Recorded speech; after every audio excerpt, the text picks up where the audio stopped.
Welcome to the Advanced Freelancing Podcast. Every week, you'll hear strategies for building your online service-based business your way. And now, here's your host, veteran freelancer, author, and TEDx speaker, Laura Briggs. Welcome to another episode of the Advanced Freelancing Podcast. I'm stepping out of the box talking about traditional freelancing topics for this particular episode because I've had a number of different people reach out and ask me about the process of marketing a book. I recently wrapped up the launch of my first book, How to Start Your Own Freelance Writing Business, published by Entrepreneur Press in July 2019.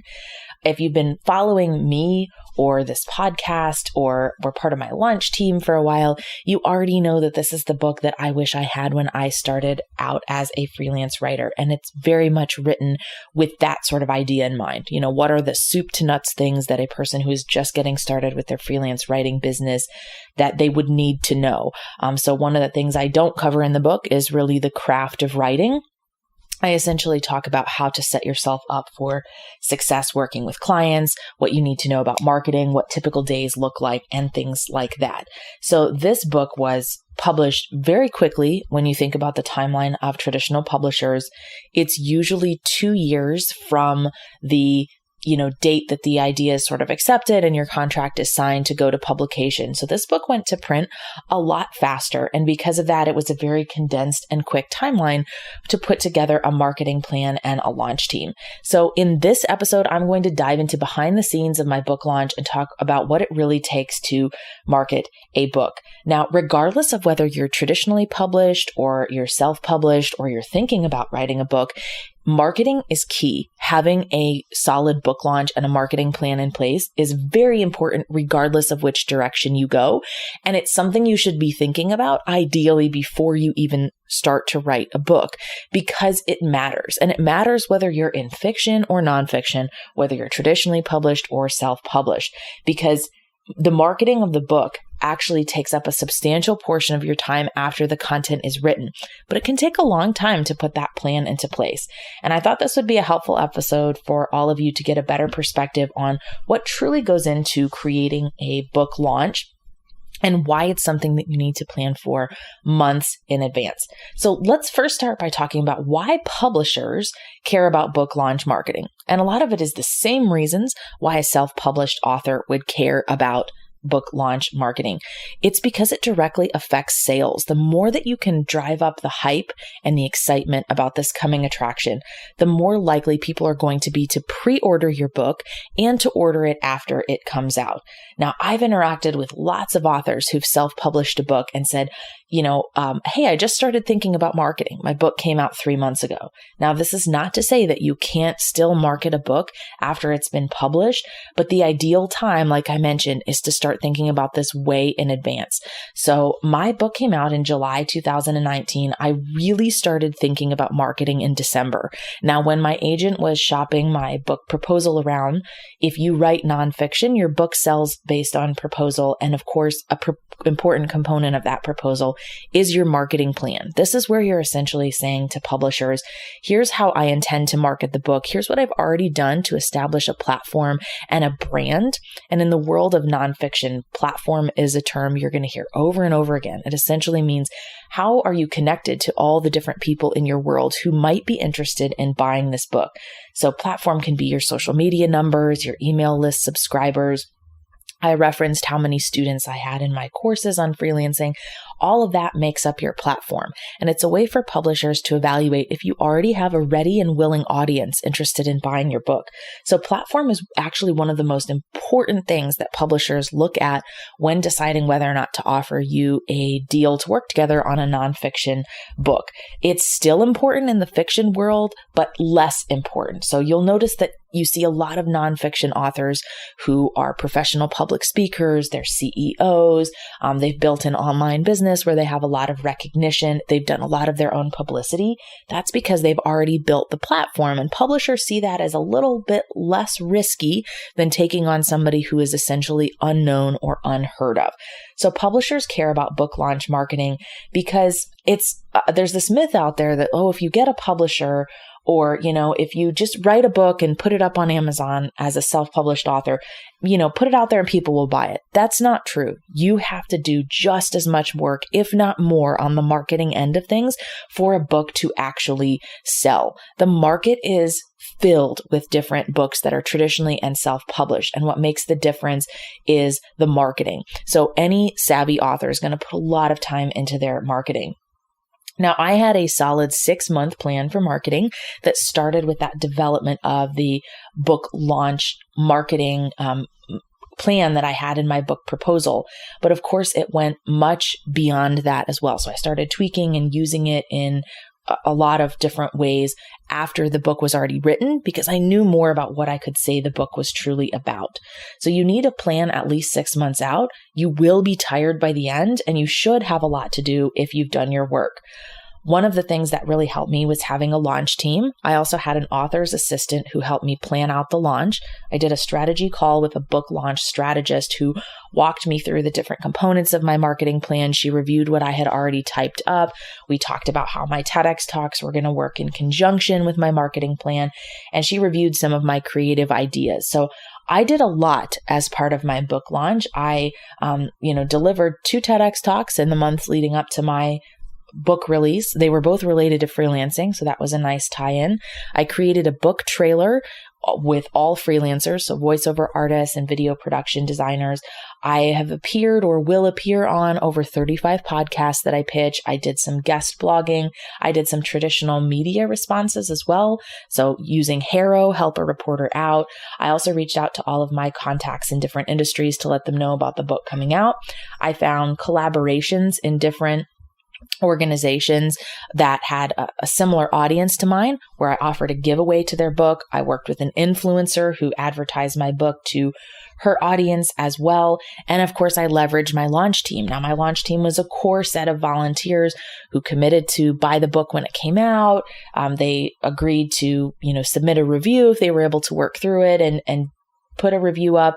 They shared things on social media. That was really helpful for me because you kind of get tired of talking about your own book. And honestly, no matter what you say about your own book, it's not going to be as powerful as what someone else has to say about it. So when you can rely on a launch team and other people who are buying the book and talking about it, that's huge because social proof really helps you. So my launch team was instrumental in keeping things organized as we got really close to the book launch. I recommend having a plan that is 6 months out because you have so many different components that you need to consider.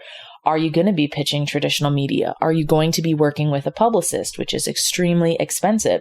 And publicists are a 50-50 shot as to whether they're actually going to help you with marketing your business or your book. To tell you the honest truth, I've interacted with some and I've had generally a good experience, but not all publicists are as professional as you might hope, especially when it's a service you're paying for. So I did DIY for a lot of my publicity, handling things on my own. So my 6-month launch plan, I kind of built out a calendar of when I would have different things created. So I wanted the book trailer to drop 30 days before the actual book launch date. I wanted to have my launch team primed and ready to go exactly 30 days before the book came out. I wanted to make sure that we had a lot of sales on the day that the book became available and was kind of shipped from Amazon. I wanted to make sure there were lots of people who'd already put it in their cart and things like that. So I also did a lot of sharing in my personal network. I built that launch team. I wrote about the book on LinkedIn. I reached out to so many different people and just said, these are the different ways that you can help me support this book launch. What are you available to do? I did giveaways. I did lives in other people's Facebook groups where, we gave away a copy of the book and I did some training in conjunction with it. And I've also had my book link, the pre-order link, in my email signature for about 5 months leading up to it. And I just had a picture of the book and it said, buy my first book. That really helped for people who didn't know I had written it to they'd see that in my email signature and reach out and say, hey, you wrote a book. That's cool. I'm going to check it out. So behind the scenes of a book launch, yes, it's tiring. It was harder to do the marketing than it was to write the book. Now, of course, I've been writing for years as a freelancer, working on deadline for years in that capacity as well. But all of the different moving pieces of the marketing really paid off because the book was ranking very well in Amazon, especially the first week that it was up. People were excited about it. I had lots of people telling me they were buying a copy for friends as well. So it was really great to see that work after the fact.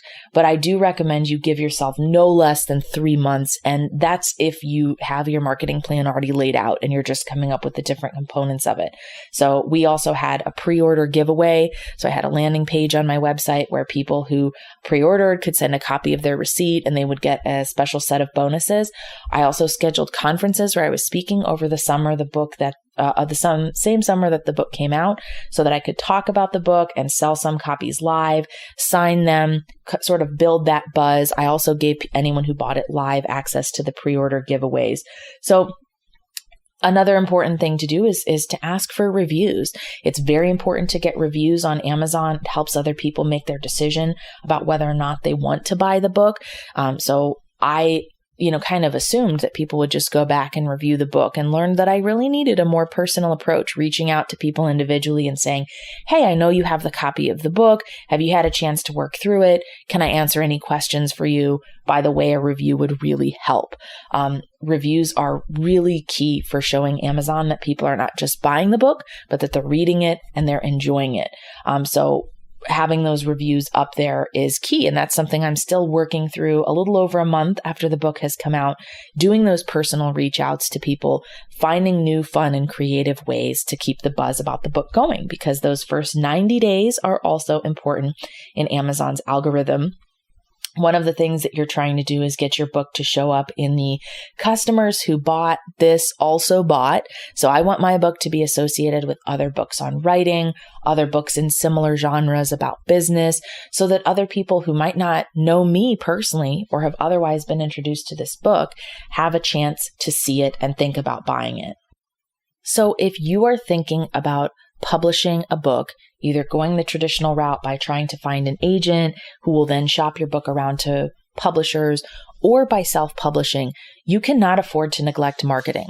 And this has a lot of similarities with much of the teaching that I do around running your freelance business too. To be successful with your freelance business or in marketing a book, you have to have your finger on the pulse of marketing and really be doing something every day and every week that is moving your marketing efforts forward. You lose a lot when you don't have a marketing plan in place and your book goes live without that. It's really much harder after the fact to go back and try to generate buzz. So if you're self-publishing, think about, how much lead time do I need to have to create this marketing plan and be able to implement it around the time that the book comes out. That date is very important. You want to show Amazon and other retailers where the book is listed the buzz and the hype around it and the excitement that coincides with that date. So it's a lot harder if you're looking back, 3 months or 6 months down the line and saying, oh, well, what can I do to promote my book now? Because you've already lost some traction by not having a marketing plan in place.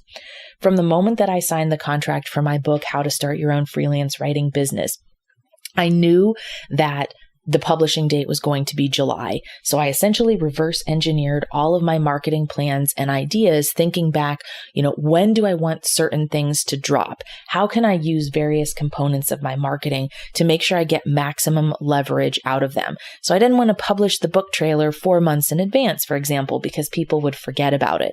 But in the month before the book came out, it was a great opportunity to regenerate that excitement about the book being released. I also didn't want my launch team to sign up too early because then they'd sign up and they'd forget about it. And it would be really hard to keep people engaged and get them motivated to go back in and share on social when they got the book, to post reviews on different websites and that sort of thing. So you want to time it out and think carefully about when certain things are going to happen. Yes, there's a lot of buzz around the actual release date of your book, but you also can't stop there. You need to continue the marketing for the weeks and the months following that, because you want to show consistency, that there's still interest in your book after it has gone live and been available for download. So you've also got to make sure you don't front load your marketing plan too much. How are you going to keep the excitement going after the book has been published and it's a month later or 2 months later? What other components of your marketing plan can be activated at that point in time to market your book? So as you can see, there was a lot of work that went into planning a book launch. It was tiring towards the end. I was really glad that I had done a lot of the work already because, of course, I was balancing my freelance business and my commitments there while also watching this launch go live and kind of nervously seeing, how are the numbers doing? Are people buying the book? Are they sharing on social? Are they submitting reviews? I was very thankful in the summer when the book dropped that I had done a lot of that legwork in advance, because I don't know that a lot of the marketing that I did would have come to fruition if I hadn't planned it months in advance. And it was kind of surreal when the book came out, actually, because I'd spent so much time thinking about the marketing and doing outreach and putting this plan together that it was almost like, wow, the book is actually here. Like, it's been this thing I've been talking about and thinking about and strategizing for so long, and now it's here. So how do I keep that buzz going? And having the energy and the strategy to do that was largely in part, it was largely due to the fact that I'd done so much marketing work in advance. So I strongly recommend, if you're thinking about publishing a book, either self-publishing or traditionally publishing, think about your marketing now. It contributes to your platform and the likelihood that you'll be able to work with a traditional publisher. But even as a self-published person, your platform is just as important, because you're essentially doing all of the marketing legwork to get that book off the ground. And you will definitely thank yourself later when you've done the work in advance. Thanks for tuning in to another episode of the Advanced Freelancing Podcast. We'll put all the links in the show notes to access the book. If you haven't gotten yourself a copy yet, go ahead and check it out. I would love to have you read all of my recommendations on how to build a solid and sustainable freelance writing business from scratch. You don't need to have any certifications or special degrees to benefit from the book. It's really written for anyone who has always loved reading and writing and is thinking about how to turn that into a business. Of course, I'd love it if you'd leave me a review on any of the major book retailers after you have purchased a copy of the book. I want to hear your thoughts. I want to hear how it helped you, and I want to help encourage you